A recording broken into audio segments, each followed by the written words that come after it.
was the priest of a Gurdwara from Haryana, Baba Ram Singh, who joined the protests by the farmers, has died by suicide today at the Delhi border, where he reached last night.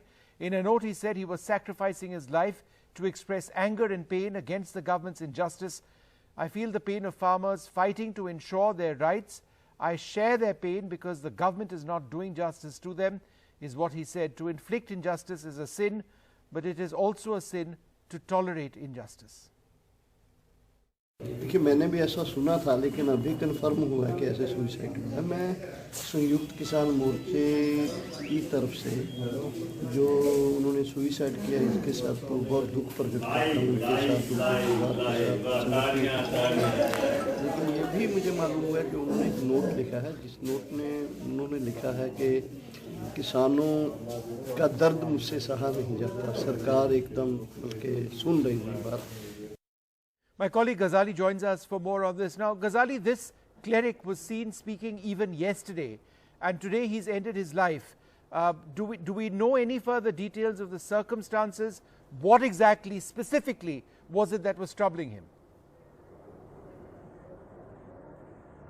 See, he has been visiting Singhu border, and his followers were distributing these blankets and other sort of doing other services near the protest site. And yesterday evening he arrived. He met the farm union leader of the BKU Haryana unit, Gurnam Singh Chaduni. And even while the discussion was, they discussed about the farm laws, about how this protest will go on. But today, as per his followers, in the evening he asked his followers to leave him alone, and then he went into his car and allegedly shot himself. As of now, all the officials are just confirming that he shot himself with his weapon.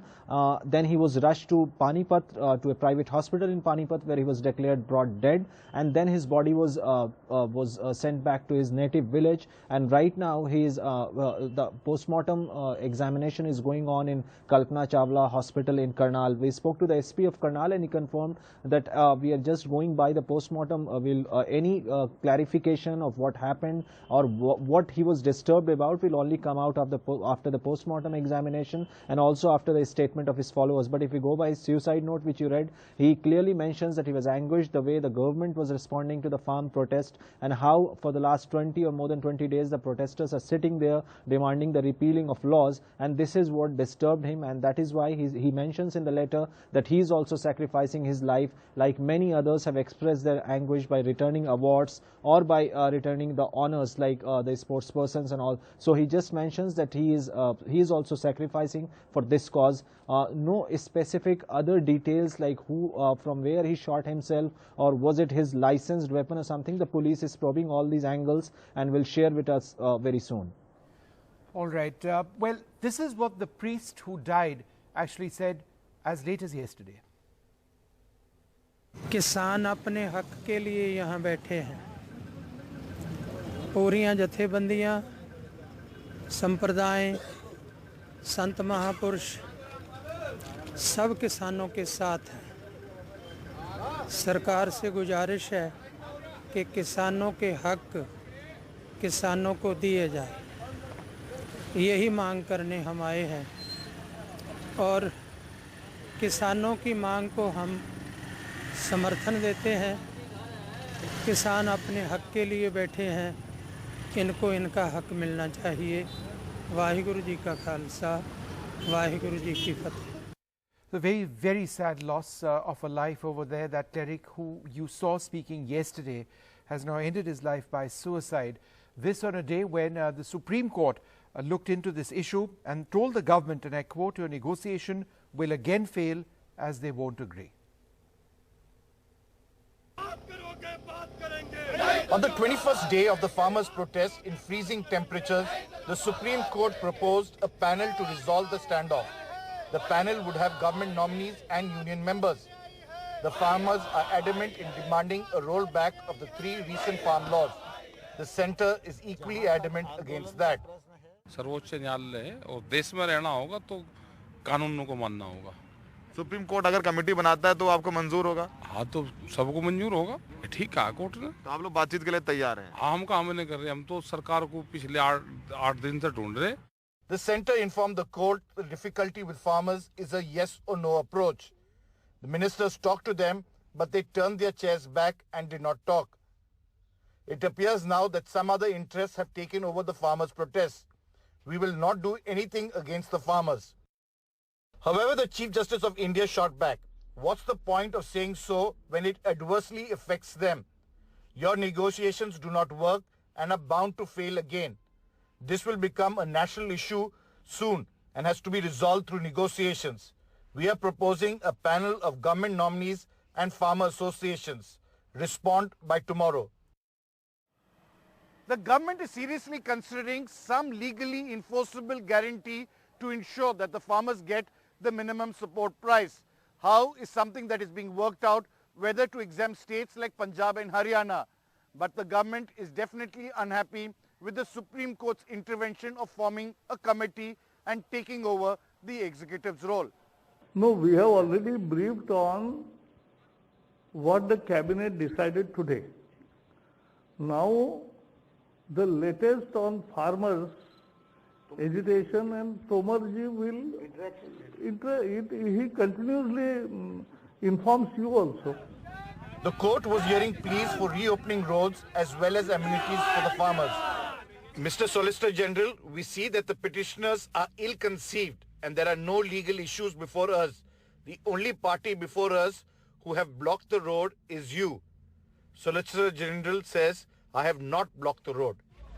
Both the government and the farmers now hardening their stand, but the top court now wants to find a way to solve this issue and balance the right to protest and free movement. Vijay Vaidyanathan, Ashwini Mehra, Amaksha Dongre for NDTV. All right, well, will the courts be able to resolve the crisis? That's what we are looking at today on a day very sad that a cleric, part of the farmer agitation, decided to end his life. Joining us now, Syed Nasser Hussain, Rajya Sabha MP of the Congress. We're also joined by Dr. Niranjan Hiranandani, President of NAREDCO and ASSOCHAM, Deshratan Nigam, the political analyst with us, also Nikhil De, convener of NCPRI, and the social activist, very close to the farmer movement, the cause and the issues in the agriculture sector. Dr. Hiranandani, let me come to you first. Given the impasse that we've seen now for more than 2 weeks, given what the Supreme Court's observations are, that talks between the government and the farmers will again fail, those were the words used, do you believe that the Supreme Court monitored panel is the only way forward?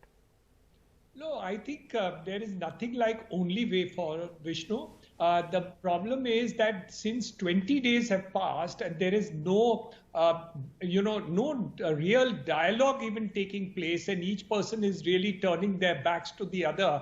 I think it's a good idea to have a panel where at least you have some members of the people who are sitting against each other, together with each other, or opposing each other and trying to find out a way.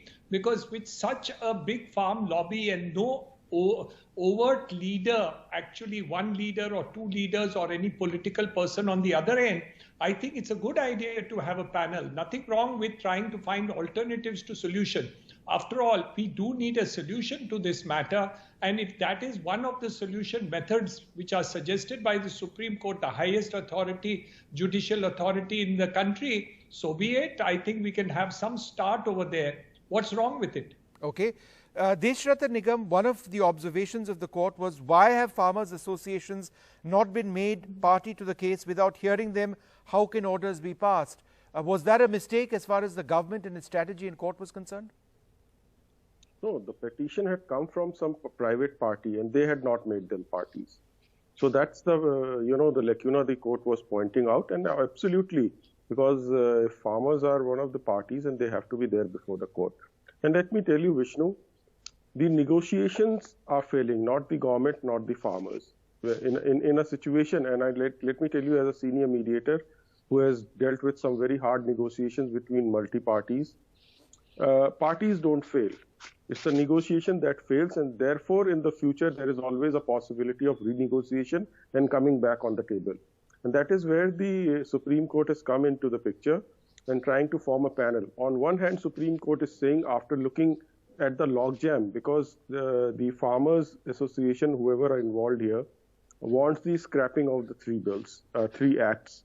And the government has proposed 7 steps forward that they want to, these are the changes they are willing to, but that is not being accepted by them. So clearly an impasse is there, as you rightly pointed out. and that impasse can be broken. On one hand, Supreme Court is saying they are bound to fail, but they are still resorting to the process of negotiation. But that is where Supreme Court comes into the picture. And let me tell you, the observation of the Supreme Court that is the farmers union members have to be there. Who are farmers? Please remember, not people who are non-farmers have got into it. No, but that is a controversial bit. Let the Supreme Court perhaps decide who can, who can't get into it, right? No. Let me finish. Let me finish, Vishnu. And another important, stakeholders are the ultimate consumers who receive the, finally who receive the produce of the farmers. And the regime that exists is that very low prices for farmers and very high prices for consumers. In between, something happens. Okay, all right. So those are a couple of the suggestions that you're looking at. Understood.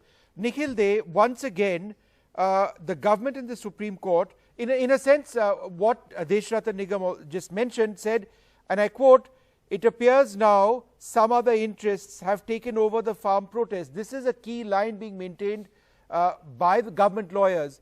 Who are these other interests? Who are these other parties? Yeah, so this is the most disappointing part of what the government has said today in court. Because if you are going to keep looking for others to flog or to blame or to say that others are misleading the farmers, not only is it very condescending to the whole set of farmers, it is also an insult to their intelligence and to what they've been fighting for over decades. And it's not just a 15-day agitation here or a 20-day agitation here. It's months in Punjab when they were agitating, and from the point when these laws came in. So I think if the government really wants a solution, it needs to stop blaming others. It can blame others. What good does it do? Those farmers are still sitting there and they are farmers. If the government is trying to say they are not farmers, then they are really got something that they need to re-examine within themselves about how much they know. So they're just barking up the wrong tree. Now, the second thing that Mr. Deshratan Nigam said, that actually, there's a chance to talk to the real farmers.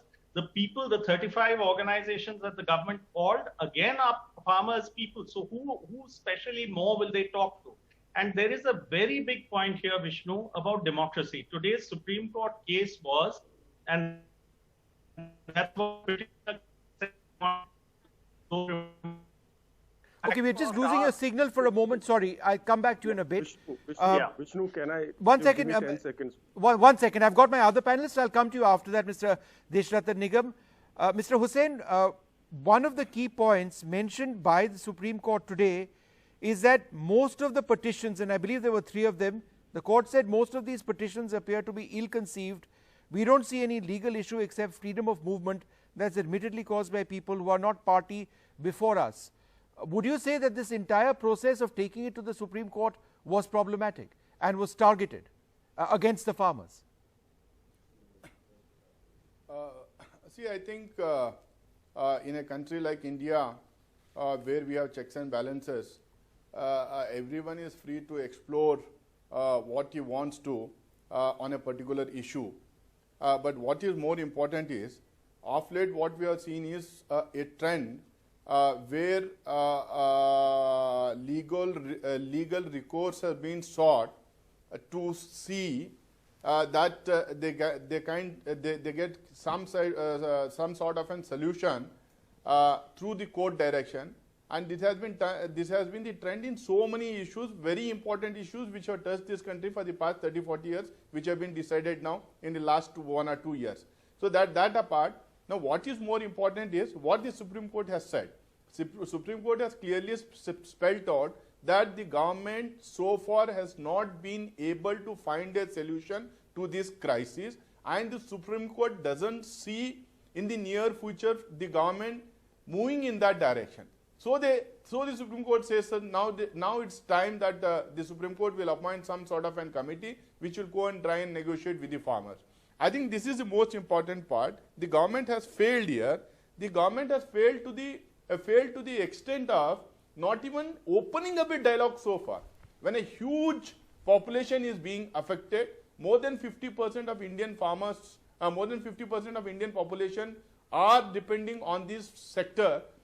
When such a huge population is affected, not opening a dialogue so far, I think something which the government has failed.